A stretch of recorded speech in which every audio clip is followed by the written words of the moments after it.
Hello students, welcome back to my channel. आज हम 9वीं कक्षा विषय हिंदी लोक भारती पाठ 3 है कबीर। इसका हम स्वाध्याय देखेंगे।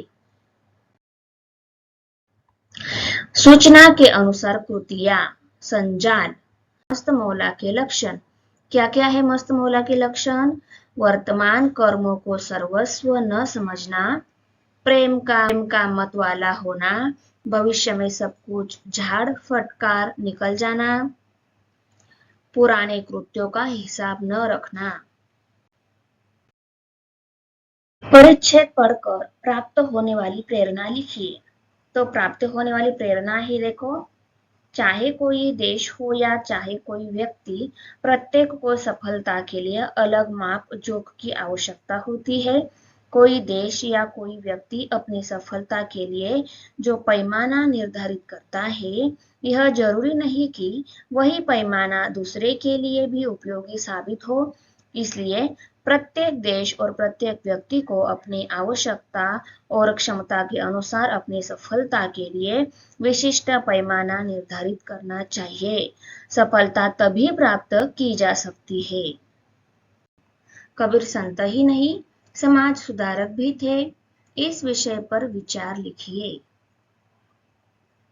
संत कबीर का नाम संत कवियों में लिया जाता है। कबीर ने ईश्वर एवं ईश्वर भक्ति पर तो लिखा ही है, उन्होंने समाज में व्याप्त कुरीतियों और विषमताओं पर गहरी चोट की है।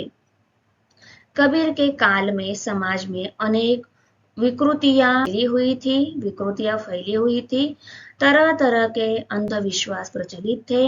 कबीर ने इन सब का जोरदार विरोध किया। वे सामान्य जनता से जुड़े हुए थे। समाज में व्याप्त सभी बुराइयों पर उन्होंने बिना लाग लपेट प्रहार किया।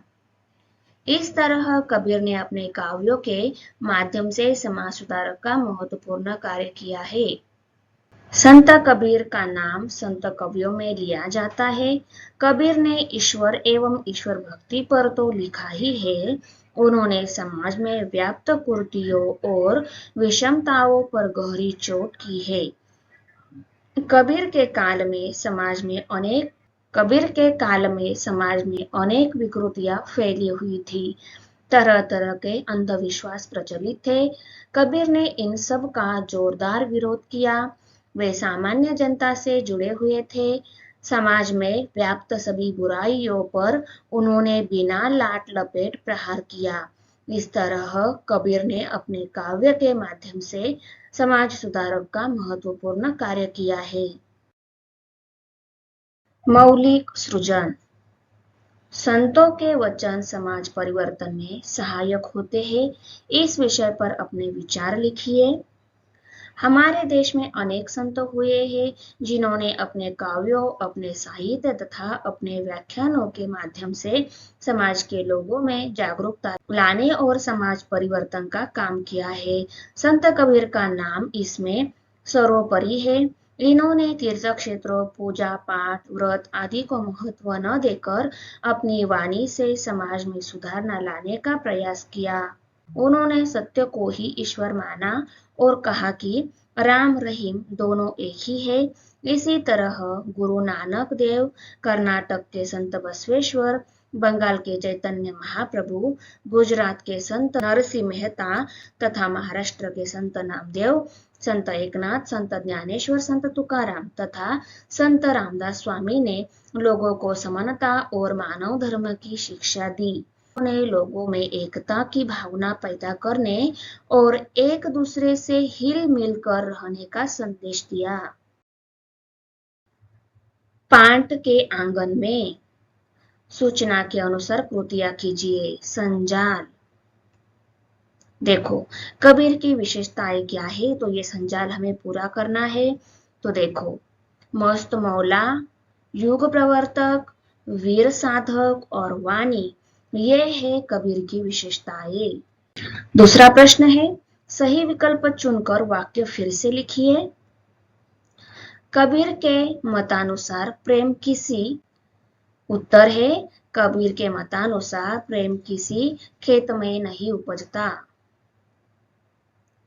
कबीर जिज्ञासु थे। कबीर जिज्ञासु थे सत्य के। भाषा बिंदु, रेखांकित शब्दों से उपसर्ग और प्रत्यय अलग करके लिखिए। भारत की लौकिकता सारे विश्व में फैली है। अलौकिकता, उपसर्ग है अ और प्रत्यय है ता, उनको अलग करके राइट किया है। उसके बाद आएगा, देखो तो इसका उत्तर आएगा लापरवाही। उसके बाद आएगा असफलता। अभिमानी, अभिमानी जो है उसका अभिमान ई ऐसा आएगा। उसके बाद विचलित जो है उसका आएगा विचलित, इसका आएगा प्रतिद्वंद्व ई। परिपूर्णता का आएगा परिपूर्णता। रचना बोध है। प्रस्तुत पाठ में लेखक ने संत कबीर के व्यक्तित्व, उनके उपदेश, उनकी साधना, उनके स्वभाव के विभिन्न गुणों को बड़े ही रोचक ढंग से स्पष्ट किया है। Thanks for watching video. इयत्ता 9वीच्या मराठी सेमी आणि इंग्रजी या माध्यमांच्या सर्व विषयांच्या स्वाध्यायाच्या नवनवीन व्हिडिओसाठी चॅनलला सबस्क्राईब नक्की करा. व्हिडिओला लाईक करा, कमेंट करा आणि वर्गमित्रांना शेअर करा.